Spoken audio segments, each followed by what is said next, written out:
18 ذی‌الحج حضرت عثمان غنی رضی اللہ تعالیٰ عنہ کا یوم شہادت ہے۔ اپنے بزرگوں کو نا اس طرح یاد رکھیں کہ لفظوں سے بھی، عمل سے بھی، اٹھنے بیٹھنے سے بھی ایک دوسرے کی گفتگو سے خوشبو آئے۔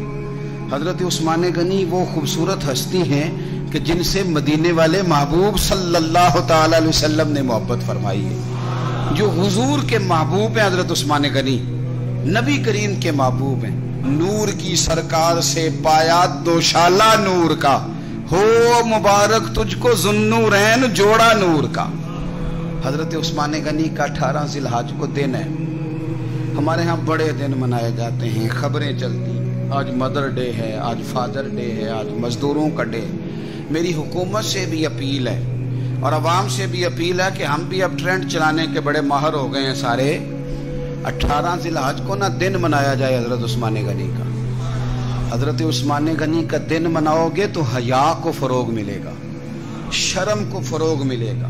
حضرت عثمان غنی بڑے سونے تھے، بڑے جوان تھے، بڑے حسین تھے، لیکن اتنا ہی با حیا تھے۔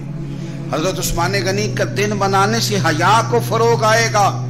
اور یہ جو امیر سمجھتے ہیں نا دولت صرف ہمارا ہی حصہ ہے، حضرت عثمان غنی کا دن منانے سے سخاوت کو رواج ملے گا، غریبوں کو دینے کا شوق پیدا ہوگا لوگوں کے دلوں میں۔ ہر گھر میں ان کی یاد ہو، ہر مسجد میں ان کی یاد ہو، ہر جگہ ان کا تذکرہ ہو۔ حکومتی سطح سے لے کر عوامی سطح تک ہر بندہ خراج عقیدت پیش کرے حضرت عثمان غنی کو۔ یہ وہ لوگ ہیں جن کا نام لینے سے بھی دلوں کو سکون ملتا ہے۔ یہ وہ لوگ ہیں جن کا تذکرہ کرنے سے گھروں میں برکت ہوتی ہے۔ یہ وہ لوگ ہیں کہ جن لوگوں کے ساتھ ہماری محبتیں ہمیں رب رسول کے قریب کر دیتی ہیں۔ حضرت عثمان غنی کا بار بار ذکر کیا جائے، بار بار تذکرہ کیا جائے، ان کی سیرت پر بات کی جائے، ان کے احوال، ان کے اقوال، ان کی باتیں کی جائیں، سنی جائیں۔ اللہ تعالیٰ سمجھنے کی توفیق عطا فرمائے۔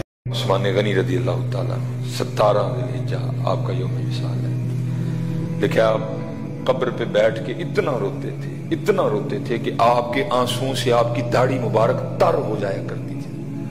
2 نوروں والی سرکار حضرت، جن کو حضور نبی علیہ السلام نے اپنی 2 صاحبزادیاں عطا فرمائی اور کہا 2 ہی تھی، اگر زیادہ ہوتی تو ایک کر کے عثمان کے نکاح میں دے دیتا حضرت۔ اتنی شانوں والے صحابی، یہ وہ صحابی ہیں جنہوں نے نبی علیہ السلام سے جنت خریدی باقاعدہ۔ یہ وہ شانوں والے صحابی ہیں، اگر کوئی معاملہ ہوتا تو محبوب علیہ السلام حضرت عثمان کے پاس بھیجا کرتے تھے، جاؤ عثمان کے پاس۔ اور پھر بعد میں صدیق اکبر رضی اللہ تعالیٰ عنہ، حضرت عمر فاروق کا بھی یہی معمول رہا، اگر کوئی معاملہ ہوتا نا فرمایا کرتے تھے جاؤ عثمان کے پاس۔ حضرت اتنے سخی تھے، حضرت اتنے کریم تھے حضرت عثمان غنی رضی اللہ تعالیٰ۔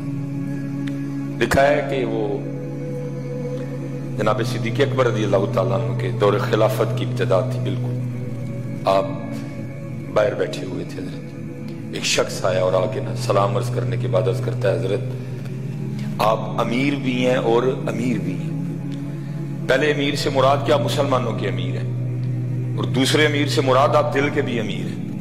بعض دفعہ لوگ امیر تو ہوتے ہیں، دل کے امیر نہیں ہوتے ہیں۔ ہمیشہ حضرت اللہ سے دعا کرنا، یا اللہ مال بھی دینا، پھر اس کو خرچ کرنے کی توفیق بھی دینا۔ حضرت مال بڑے بڑے لوگوں کے پاس ہے، خرچ کرنے کی توفیق نہیں ہے حضرت سب کے پاس۔ رو پڑتے ہیں لوگ جب اللہ کے راستے میں خرچ کرنے کی بات۔ ہمیشہ اللہ سے دعا کرنا، یا اللہ مال بھی دینا لیکن اس کو خرچ کرنے کی توفیق بھی دینا۔